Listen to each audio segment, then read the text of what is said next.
Vinny Del Negro was let go yesterday. LA Clippers. I'm not sure what he could have done and kept his job, aside from going to the NBA Finals.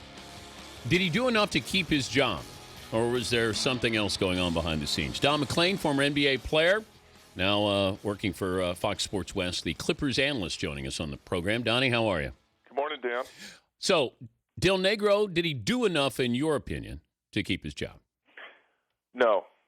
And the reason I say that is when 2 years ago you had a guy like Chris Paul, you got Blake Griffin with the number one pick, the things you did last offseason to build your roster, you're now in the conversation for at least getting to the finals. And just because the Clippers franchise hadn't done a whole lot before Chris Paul showed up, and you could say Del Negro's record, what he did in the regular season was enough, I mean, this team, with the roster they had, should have been threatening the Western Conference Finals. They lose in the first round, and Vinny loses his job. How much blame do the players take for this? Well, they obviously take some. They're the ones that got to win the games. But you know this, Dan. In playoff basketball, it's about scheme. It's about adjustments game to game. And there were a lot of questions about that with Vinny during the regular season. And then you get to the first round of the playoffs. Clippers are a better team on paper than Memphis, and they lost in 6 games. So, to me, looking at it, if you're going to have this huge payroll when you pay Chris Paul this summer, I think you have to feel good about having a guy that you believe, game in and game out in the playoffs, can get you to where your roster dictates you should be. Why did it take this long to fire Vinny Del Negro? Oh, I don't know. I didn't really read into that. I mean, I think Vinny's a great guy, first of all, and I think they didn't want to just slam the door on him, the Monday after Game 6. So I think they took some time. And, listening to people yesterday, putting this all on Chris Paul and what he had to say about it, I don't think it was all about what Chris Paul wants. I think that's certainly a big part of it. But I just don't think they wanted to throw him out the door on Monday after that Game 6 loss.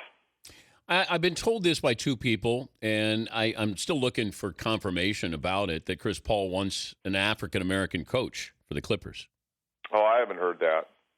And maybe it's true, maybe it's not. But I think Chris Paul, having been around him for the last couple of years and watching him operate, I'll tell you what Chris Paul does want is a championship. So I don't think the color of the coach's skin has anything to do with what he wants, because I know that winning is all that Chris Paul cares about. But if Chris Paul wanted to keep Vinny Del Negro, could he have kept him?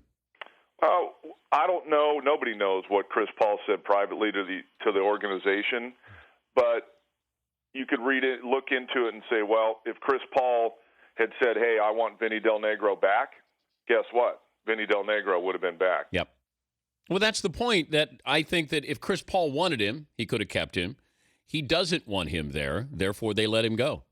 Fortunately or unfortunately, Dan, and you know this, superstars dictate a lot in the NBA, and especially unrestricted free agent superstars.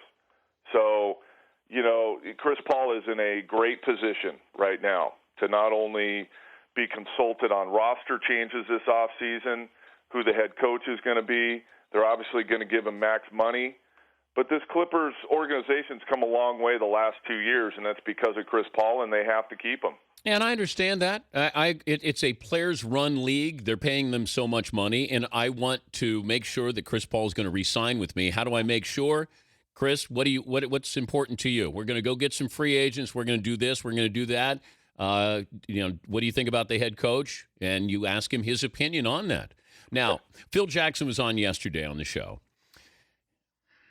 Is there any chance that he would look at this, even though he said the Clippers have not gotten in touch with him and he was not interested in coaching anymore? It would certainly be an interesting dynamic, and your show would have a lot to talk about, Dan. If Phil Jackson was a coach of the Clippers with his relationship with Jeannie Buss. Listen, we all know Phil can coach. Would he want to take on this Clipper team? It's certainly a good enough team to contend. It's an interesting job, I think, for everybody in the league, knowing what their roster is if Chris Paul re-signs. But it would be awfully I don't even know what the word is if Phil Jackson was the coach of the Clippers. But if you're the Clippers, I'm sure you would love to have Phil Jackson coaching this team. Well, I guess the biggest concern now, he said he doesn't want to coach anymore. I think he wants front office. But the role of Donald Sterling as the owner of the Clippers, how would that impact Phil if he even considered this? Oh, I don't know. I mean, I think the Clippers, that's the one thing that's getting lost in all this because they lost in the first round is not only, they got Chris Paul and they got Blake Griffin, but they did a really good job last offseason of filling out the roster. I mean, Jamal Crawford was a steal. Yep. The guys at Matt Barnes, they turned into a really good off-the-bench player.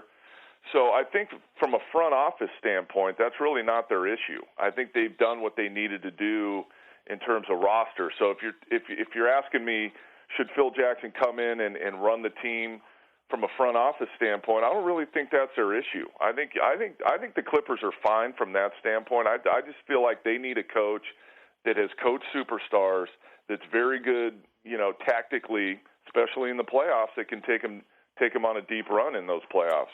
Good to visit with you. Be interesting over the next couple of weeks. Thank you, Don. Certainly will. Thanks, Dan. All right, bud. Don MacLean, Clippers analyst, Fox Sports West, and Prime Ticket.